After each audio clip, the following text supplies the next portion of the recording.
Shalom and welcome to another in our series of podcasts from Temple Beth Am, a dynamic center for conservative Judaism in Los Angeles. This is a recording of Rabbi Adam Kligfeld's weekly Rashi study class.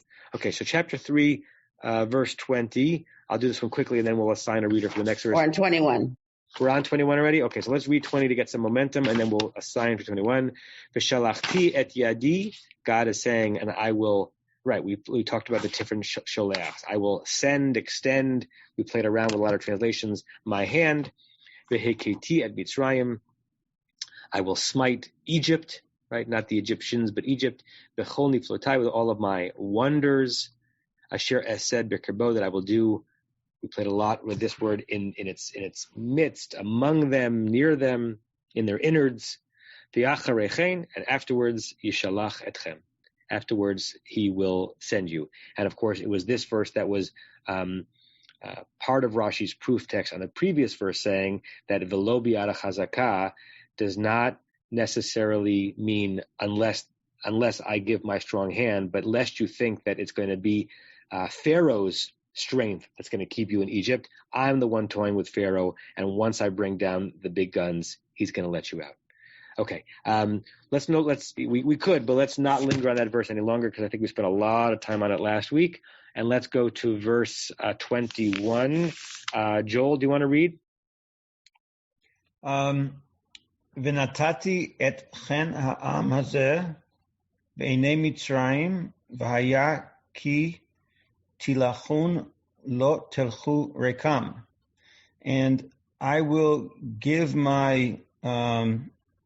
mercy, chen, whatever chen is, this nation in my eyes, Egypt, and it will be that they will leave and they will not leave empty-handed. Good. Let's break it down a little bit. It's a really wonderful Hebrew phrase that we're introduced to that exists in the modern Hebrew vernacular. Here the verb is natati, to place. In modern Hebrew, it's usually to find. Limtso chen be'enecha, to find grace in your eyes is to be received as acceptable, right? Like something like you're making plans on something. If this finds grace in your eyes, meaning if that timing is okay with you, right? It's used in some very, very mundane exchanges. Or when describing how you feel about someone, she's very pleasing to me, right? I really care for her, right? Or I really like her. So here we're having the same concept, but it's a different verb.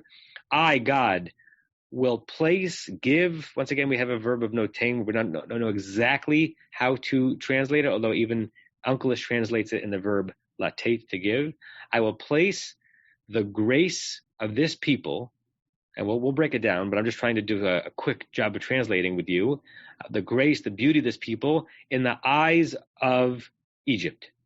I will place the grace of this people in the eyes of Egypt.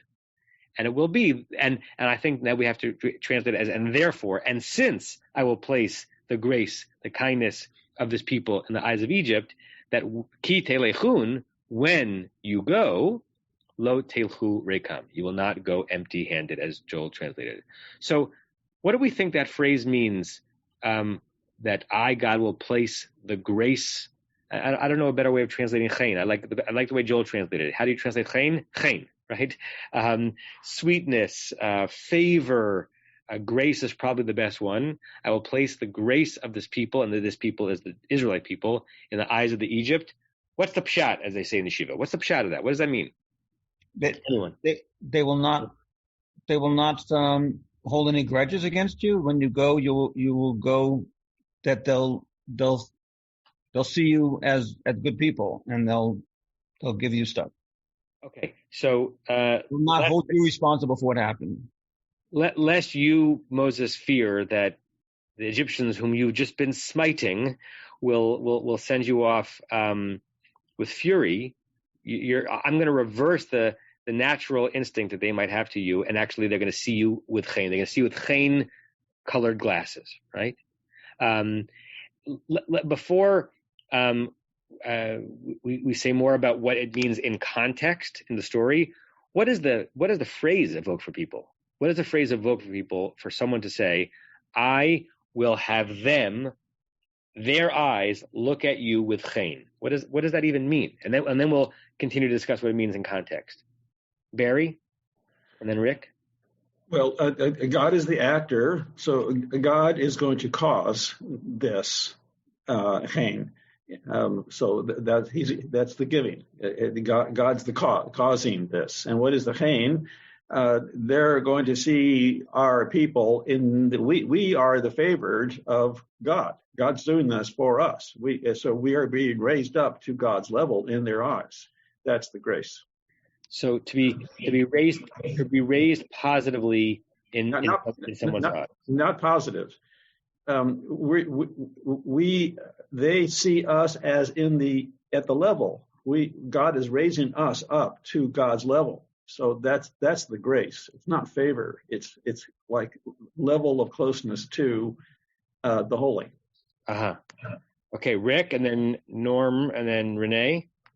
When I see the Einei Mitzrayim, I remember it's not exactly true what you see with your eyes. The example is in my head is the Israelites thought that the Canaanites saw them as grasshoppers in Einei, they weren't really. Yes, like grasshoppers. So the direction of where you're looking and what you're looking at and all that. It didn't say you will be a pleasant people or whatever. It just in their eyes you will be. That's all I wanted to say. That's a really interesting comment, right? God isn't saying that you deserve this chen, but they're going to experience you as chen.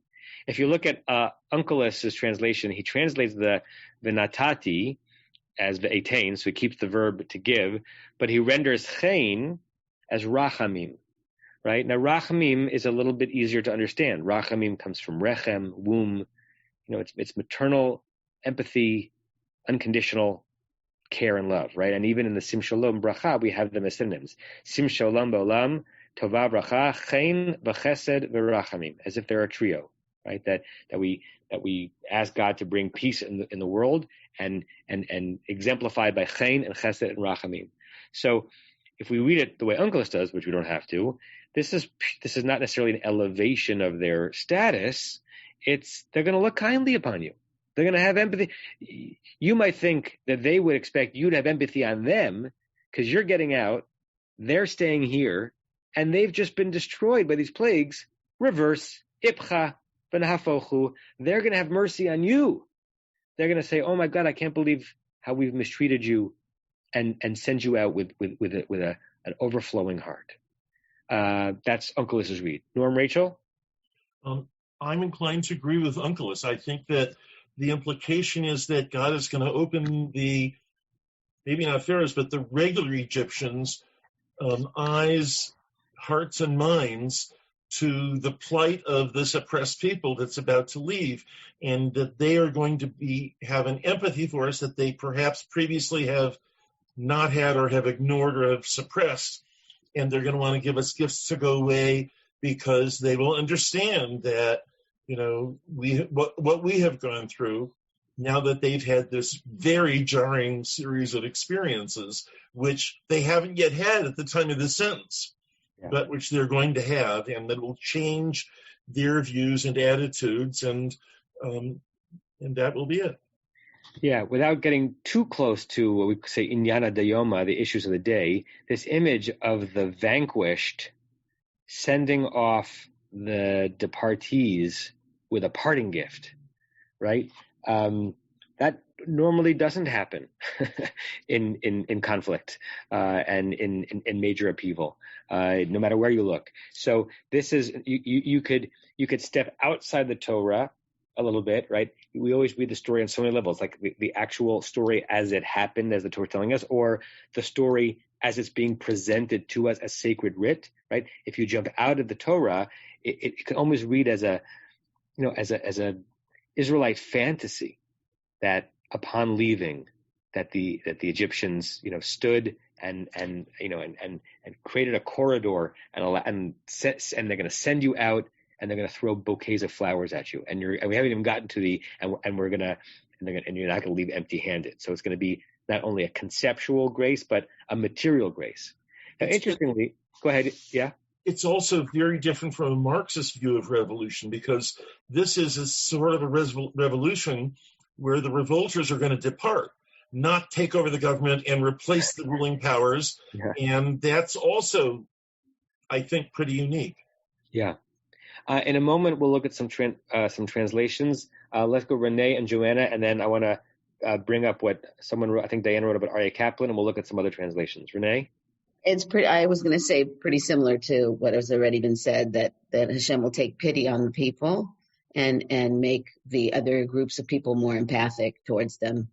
Yeah, kind of a forced empathy, and going back to what Rick said, not necessarily an earned empathy, just changing the lens on the camera, not the object, but the lens. Joanna? So we see this come true in Exodus 11 after the 9th plague. The text tells us in 11:3, "Vayiten Adonai et chen ha'am b'nei Mitzrayim," and God made the Egyptians look favorably, towards the Israelites. But where I would want that to be is after the 10th plague, and it's only after the 9th, and it creates a theological conundrum, I think. Say more about that. Because if that was the case, if they now looked favorably upon the Israelites, why was there not only a 10th plague, but such a horrific 10th plague? Yeah. So when we get to that part of the story, I don't know, 24 months from now, we can linger on that more, right? Because there are several places in the story where it seems that what God wants to achieve in terms of chastening the Egyptians and punishing them and even showing God's might. Remember, we talked last week that some read the whole 10 plagues as God doing something not for the benefit, not to impact the Egyptians, but for the benefit of God's own relationship with the Israelites, so that they will have a certain amount of awe for God on the way out. There were several places along the way where we could have said, like, game over. And this particular prophecy, you're right, comes true after the 9th plague, and we'll have to look inside the story with still an ability to be properly challenged by it. But what happens in between plague 9 and plague 10, even if the people were disposed to allow the Israelites to go happily, what happens in the palace that forces, as it were, God's hand for the 10th plague? But it's very, very hard stuff. This whole, as we've been discussing, we're going to be in hard theology for a long time, because it's going to take us a long time to go through the plagues. We're going to read them slowly, and each one of them is going to be kind of a brutal thing to read through. Elon, and then Rick, and then let's look at some translations.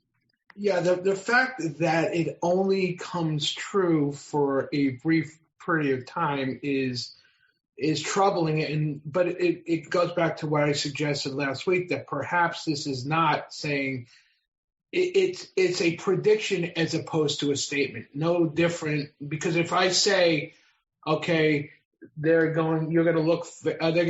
Israelites are going to be regarded favorably by the Egyptians, the implication is that will be going forward. It would be like me saying, I think GameStop is going to trade at 600. Great, that's fine, except it then subsequently trades to 50. So what was the point of your prediction being correct? It to me, it reinforces the fact that it is a prediction, not a statement of fact. Good. And just to ask Chris that, no formal investment tips were given in the last statement. That was a totally theoretical statement by Elon. Rick? Just because Joanna brought it up, that verse 11:3 there, I find it, there's more Einei. There's Einei Avdei Pharaoh, and then Einei Ha'am. So there's that. And then also I noticed there, it's every, in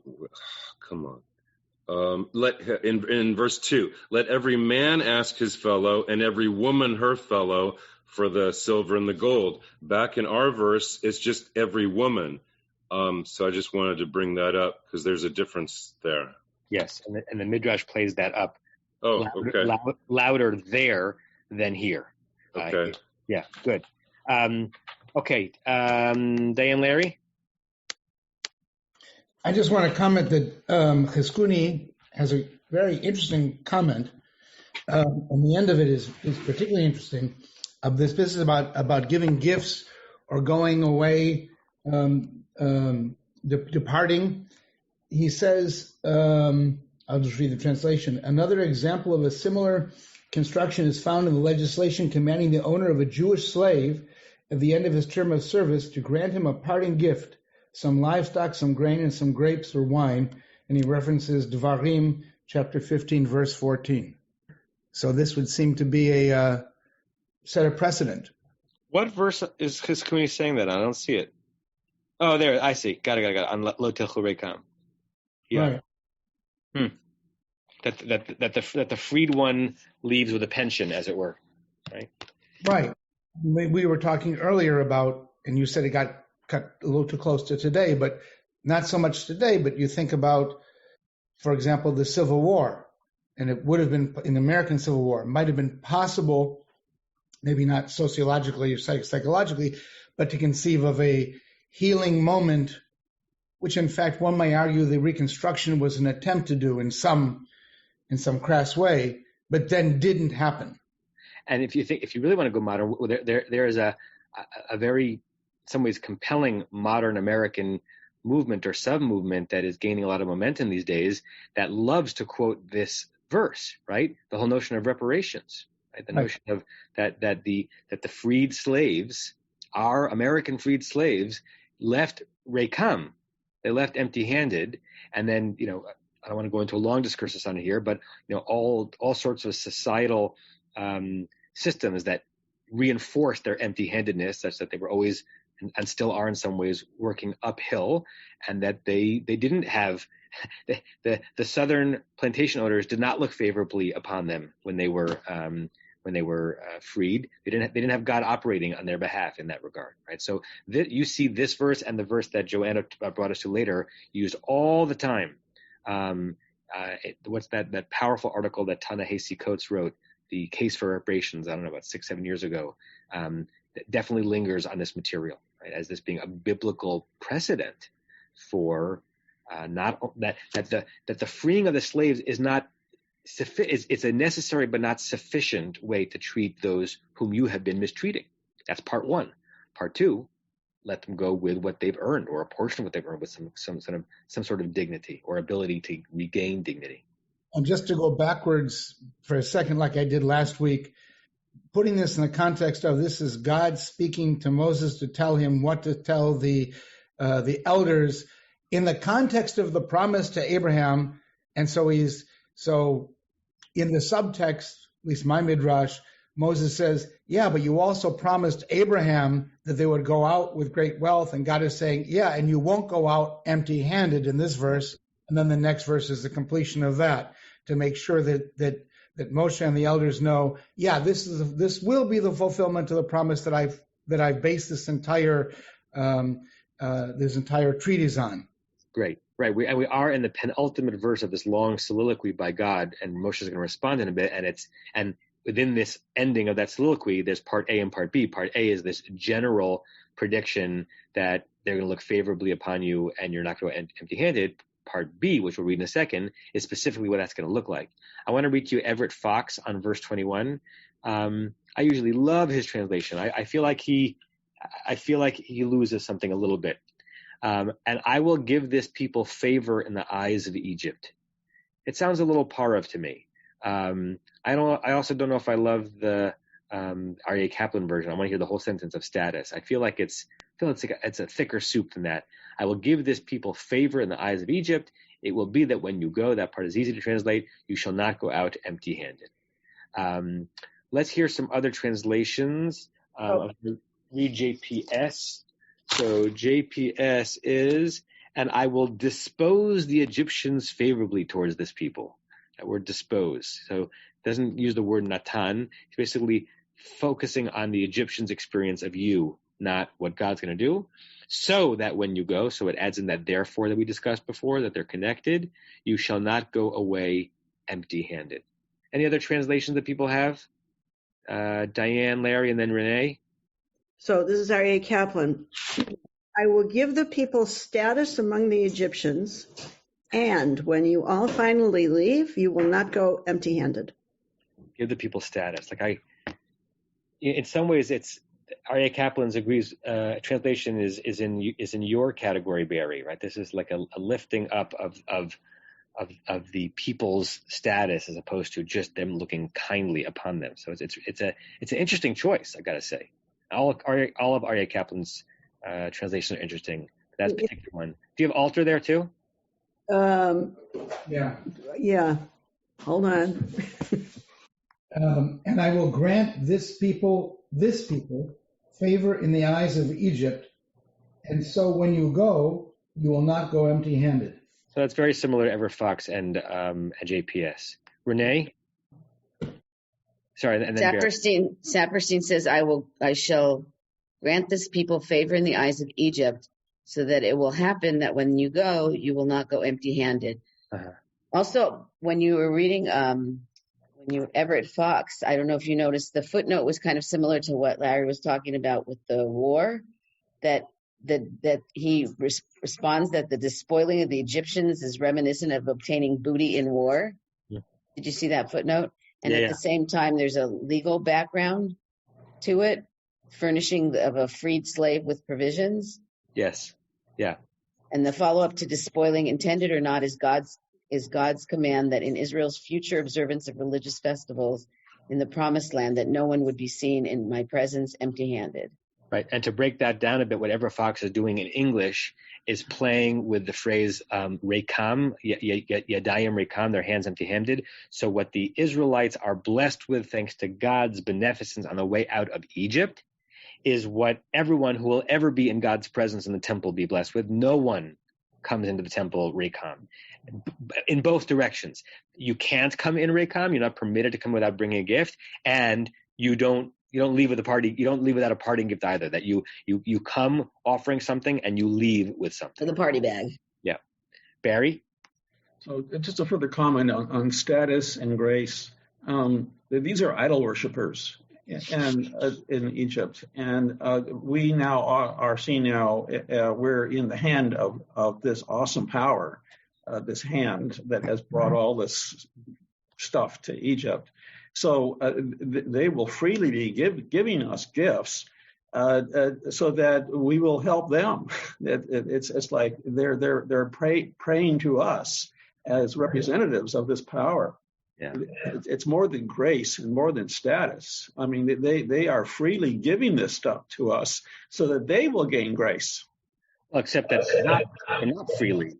It's very clear that God is saying, I'm going to force their hand. I'm going to make it so their experience of it might be free, but that goes into the whole question of what is free will when God is controlling everything. But yes, yes. I want to just linger for a second on the word rekam. It's an interesting word. The adjective is rake, reish yud kuf, empty, and no one is really 100% clear as to what the declension of this word is here, because rekam, it's not a plural. Like the plural of many things empty would be rekim. Rekam is like their emptiness, like a rake shelahem, but that doesn't work either. It's a phrase it's almost like a word that appears and we know what it means, but we're not sure why it means that. I just want to point it out because we usually pay very close attention to the conjugation of verbs, which we're going to do in a second, and the declension of nouns and adjectives. And I'm not sure exactly how to break down rekam, even though we know exactly what it means, because it doesn't really make sense in a standard declension. Okay, so Joel, you were on for that verse. I think we've played around with that verse sufficiently. Why don't you read the next verse, and that's the one that Rashi gonna have a long comment on. V'sha'ala isha mitzanta migarat beita klei kesef uklei zahav usmalot v'samtam al bnechem ve'al bnotechem v'nitzaltem et Mitzrayim. Okay. And each woman will request or borrow from her neighbor and from the ger, the stranger, or the. It's a really interesting way of thinking about it. Here, it's probably, and their words are related. Lagur, the one who dwells in, the one who the dweller in her house. Vessels of silver and vessels of gold and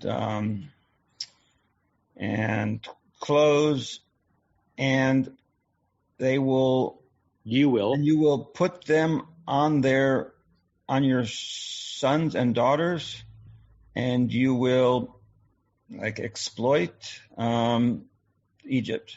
Good. So the way Joel rendered that last verb is the standard and most acceptable way of translating that. And in modern Hebrew, linnatzel means to exploit, and just like in English, in both a positive and negative direction, right? You can exploit an opportunity, as to linnatzel, he's damnut, and you can also exploit someone negatively, right? So a lot of cool things in this verse. Let's go with what are people's reaction to the first phrase of each woman, Veshala Isha, the each is implied, will request of her neighbor and the one female, Garat, the female one who lives in her home. What do you make of that, what those words are denoting? Anyone? Joel, Rick, I see your hand up, Rick. Hi. So again, the men aren't mentioned until later. It's just the women asking. And it's not every woman should ask her master. They're slaves, right? So the word master, owner, isn't there. A neighbor, it could be just a regular Egyptian worker who lives in the mud hut next door, and they both work in the mud fields and all that, which I never thought of before. Why would you ask an Egyptian neighbor who wasn't a slave owner? And then I don't even know what to make of the whoever lives in your house. That's kind of weird all by itself. One more. Then it could have said al b'nechem u b'notechem. They could have been together, but it was in all the sons and then all the daughters. So maybe there's a different purpose for the sons' gifts as to the girls' gifts, the daughters. It itemized them when it didn't have to. I just thought I'd bring that up. Yeah, I mean, in some ways, with great respect and reverence to Torah, it's sort of a bananas image, right? That it's one thing that they're going to leave not empty-handed, but where are they going to get this good stuff from? From the people who live in their neighborhood? And who is the Egyptian woman living in their home?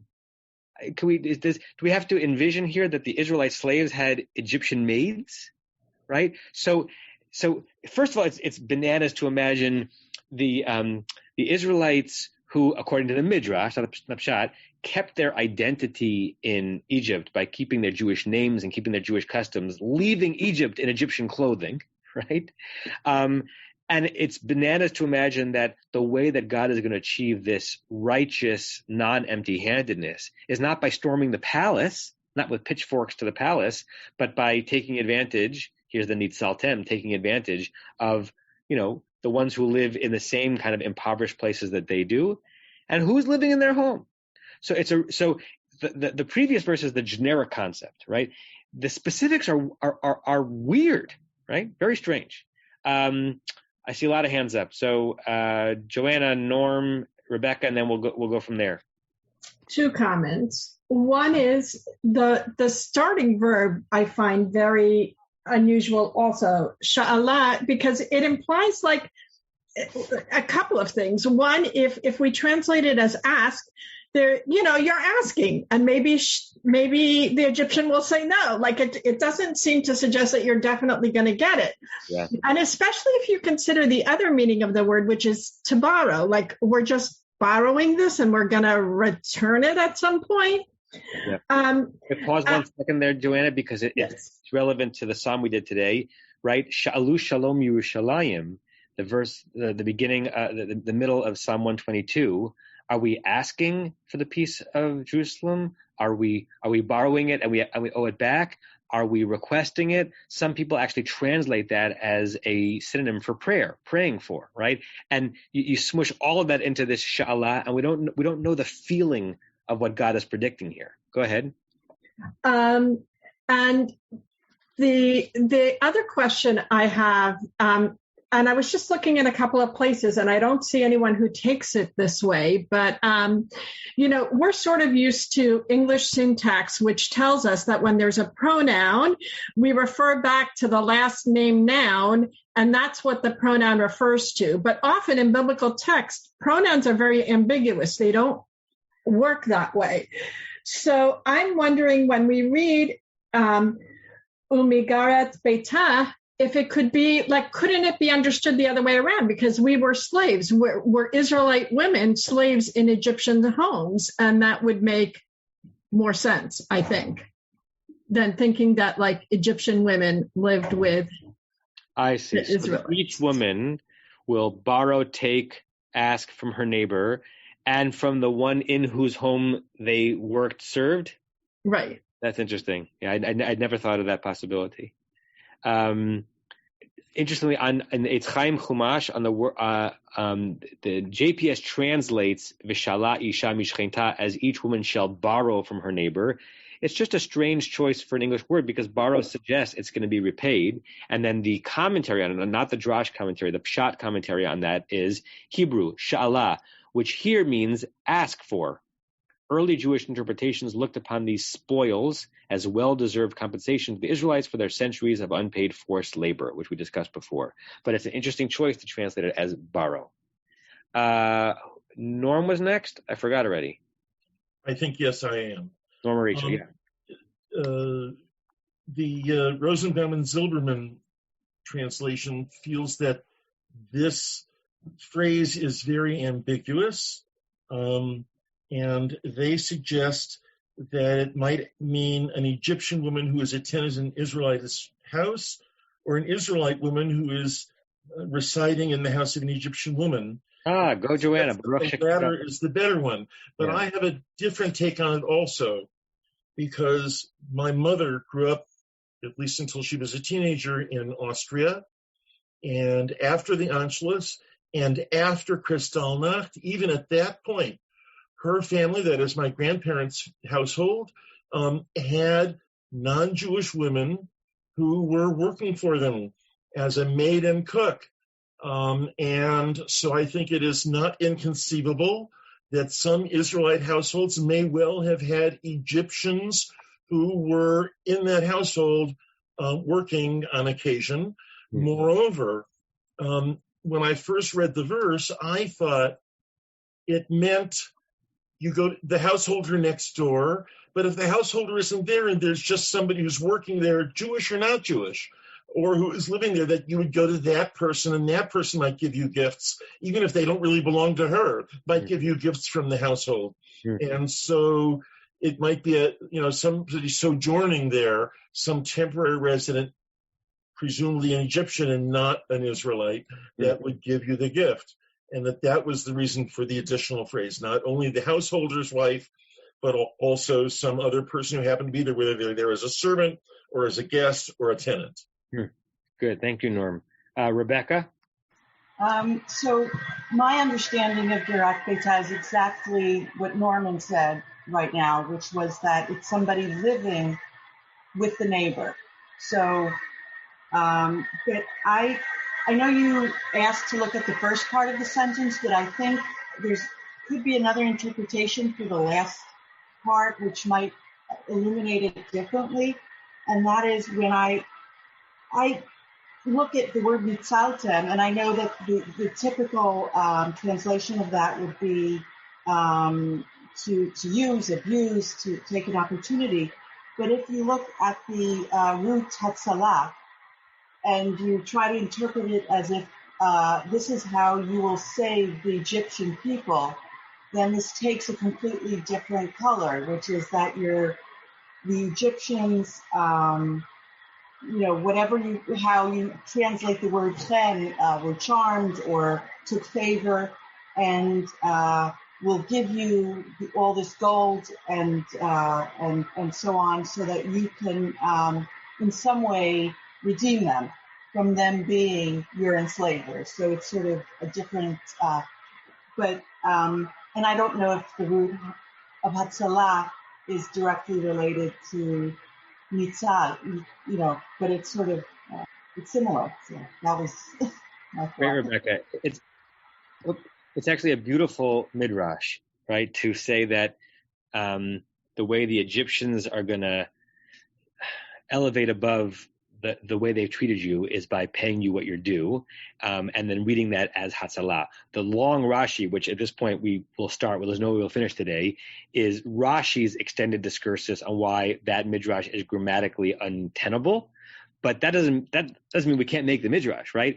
There's enough of an evocativeness and a alliterative evocativeness between natsal and lehatzil. And for those who are not fully aware of those verbs, nun tzadi lamed means to despoil, to exploit, to Everett Fox translates it here as strip, and hatzala with a hey in the beginning of that root is to save, to rescue, right? A matzil is a lifeguard. So there's enough there that sermon can be written, even if Rashi says, no, if you focus on the vowel under the nun, which we're about to focus on, the chirik proves that it can't be hatzal, has to be nitzal. I still love the direction that you go in there, because there does seem to be something going on in the set of verses where God is somehow simultaneously showing how God's going to redeem the Israelites and then redeem the Egyptians simultaneously. Right? They're going to be punished, but they're going to do right at the very, very, very, very, very end. So it's a very evocative way of thinking about it. I don't remember who's next. Tova, we haven't heard from you today. Go ahead. I'm going to be taking a somewhat different slant here, because part of the thing that I'm reacting to is the fact that the first mention is that the women will be doing this, as opposed to later when we have the men and the women. And one of the things that occurs to me is that in many societies, and it was certainly true to some extent in Egypt, women are less implicated and caught up in authority structure. They are not the ones that are seen as enforcing status necessarily, or the ones that are enforcing authority one over the other. So it's almost as if the first connection is going to be one of person to person, of acknowledging personhood. And so the Egyptian women and the Hebrew women will be able to make this exchange, make this connection. Whereas later when we introduce the men, it is that then the authority structure itself has broken down and acknowledged that a change has occurred, that something has been overturned, and we have both the men and the women. I love that. Tova, that's such a beautiful comment. Thank you for that. Okay, Leonard or Rebecca, I don't know which one has hands up. Hi. I was just wanted to comment. You were mentioning that mem on Rekam earlier. So I did a little research over here. Okay. And it turns out that there's a few words in Hebrew where the mem is added to the end of the word.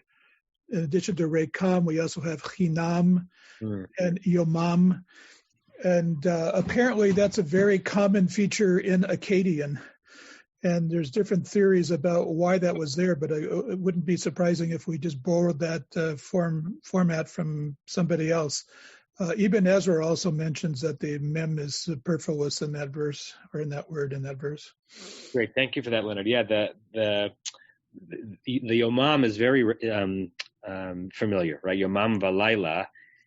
In the phrase Yomam v'layla, Yomam just means Yom, but there's an extra mem there. So similarly here, rake almost seems to be an adverb, not an adjective, because it's not declined. It's almost like empty-handedly, right? That they will not leave in an empty-handed kind of a way. It's an adverb, not an adjective, so that the word would have been sufficient as rake, and that the mem is added for perhaps because of this, the morphology of that word and its connection to Akkadian. Thank you for that. Diane, Larry, and then Barry, and then we'll look at the Rashi.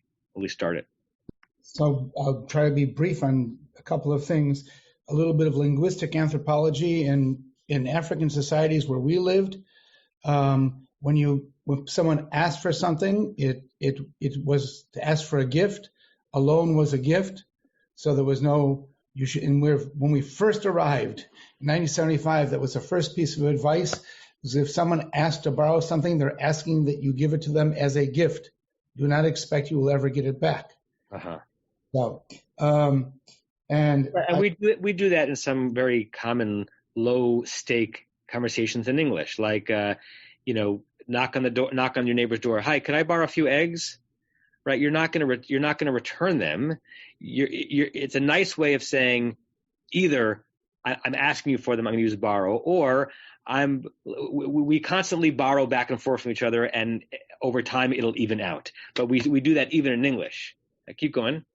Interesting that you say that. I'm going to quickly just simply, I agree with the line of thought of Norman and Carol and others, except even more to the point that, and I don't see any commentary, that it simply seems to me that the sojourner, Gercha, is clearly referring to the sojourner in the neighbor's / Egyptian's home.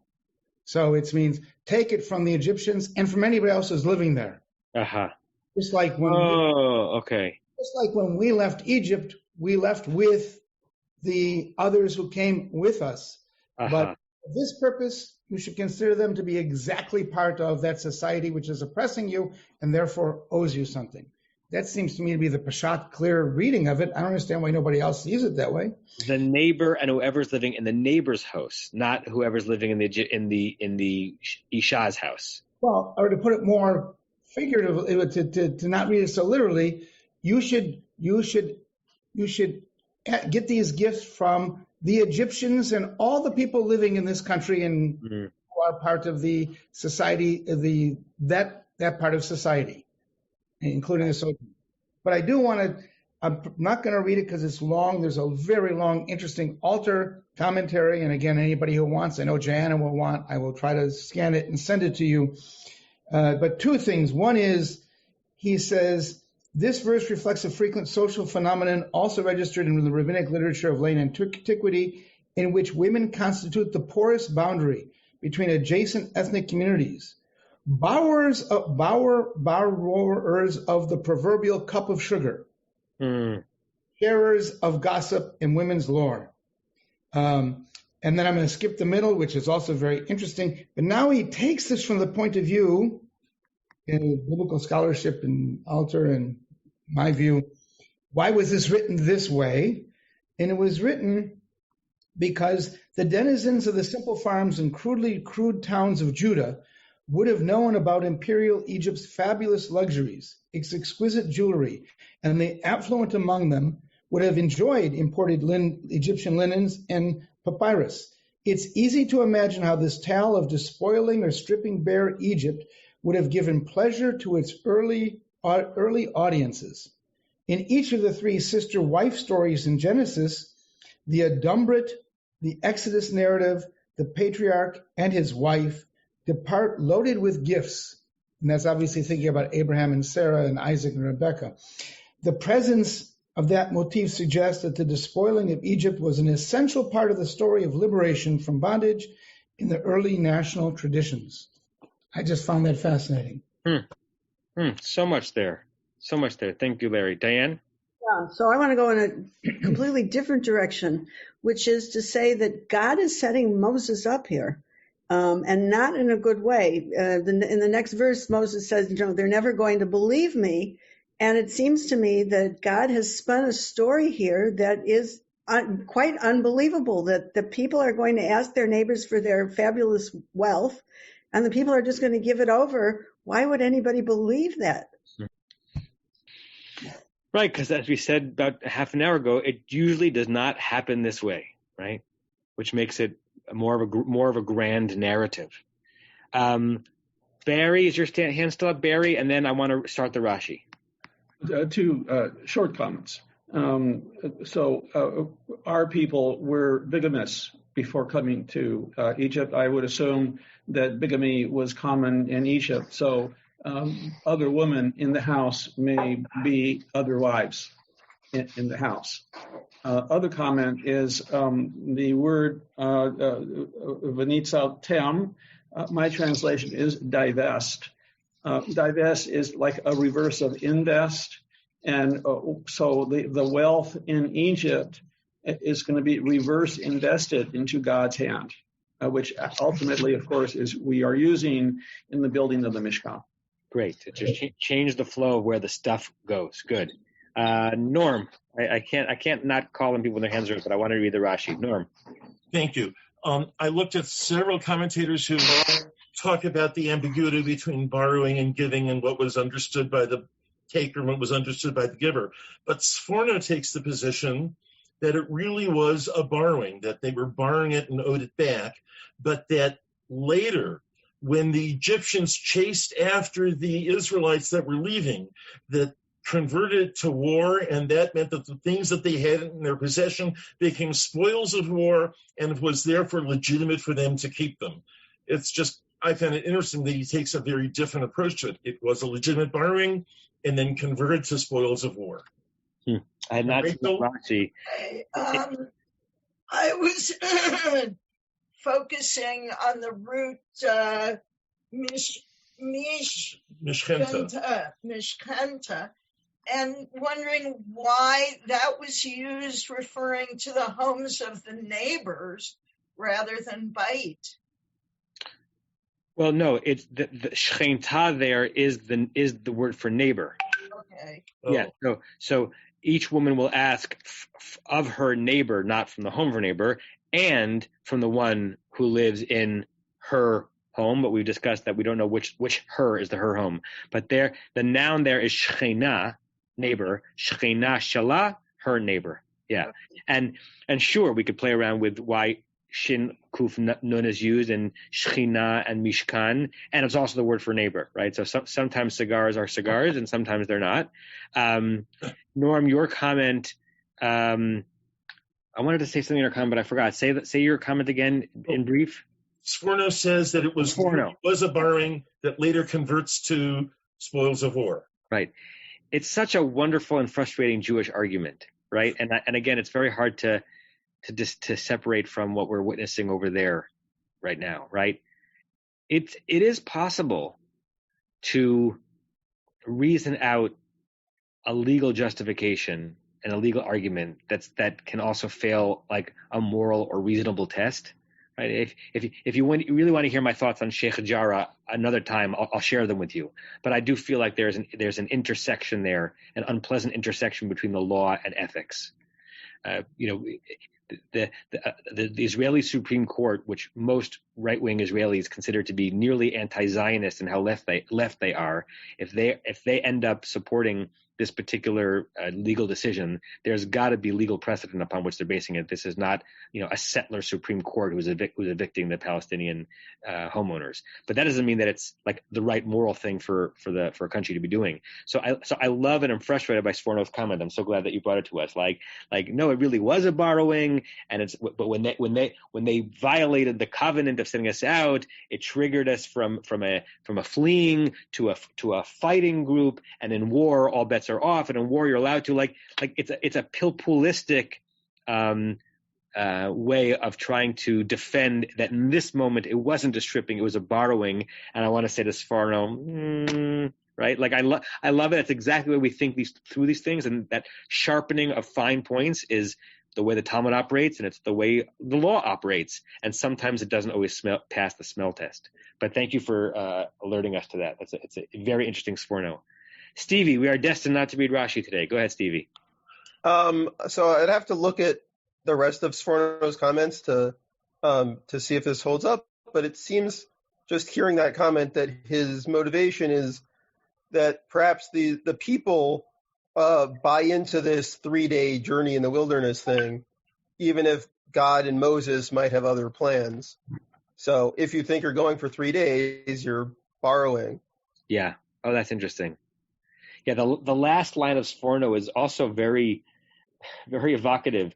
Keneged midash kol shalal harodfim, that this principle that all of the booty of the of the chasers, Lanirafim, go to the ones being chased, Kiminhag b'chol milchama, like is the law of every war, right? That if the ones chased win the war, they get to determine who gets what, including boundaries, right? Like the entire 1967 operation and what we're still dealing with today is in some ways focused on that line of Sforno, right? The winner to the winners go the spoils.